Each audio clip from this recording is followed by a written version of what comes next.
কি দুর্গাপুজো কেমন কাটলো? তো করেছো তো তোমরা প্রচুর এনজয়। চলো সামনেই দীপাবলি চলে আসছে। দীপাবলির জন্য আমি ভাবলাম তোমাদের সাথে একটা সুন্দর হেয়ারস্টাইল শেয়ার করে নিই বানের ওপরে।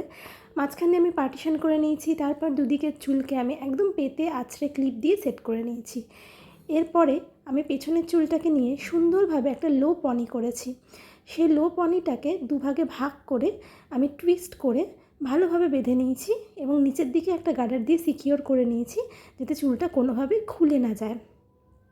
এরপর আমি চুলটাকে গুটিয়ে ক্লিপ দিয়ে একটা বানের শেপে ভালোভাবে সেট করে নিয়েছি।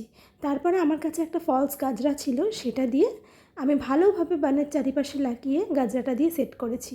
সামনে যে দুটো চুল ছেড়েছিলাম সেটাকে ফার্স্টে কার্ল করলাম, দেখলাম অতটা ভালো লাগছে না, তাই আবার তারপরে আমি স্ট্রেটনার দিয়ে সুন্দর করে সেটাকে স্ট্রেট করে দিলাম। আমার তো মনে হচ্ছে স্ট্রেট লুকটাই বেশি ভালো লাগছে। তোমাদের কোনটা ভালো লাগছে কমেন্ট করে অবশ্যই জানিয়ে। দেখা হচ্ছে পরের ভিডিও।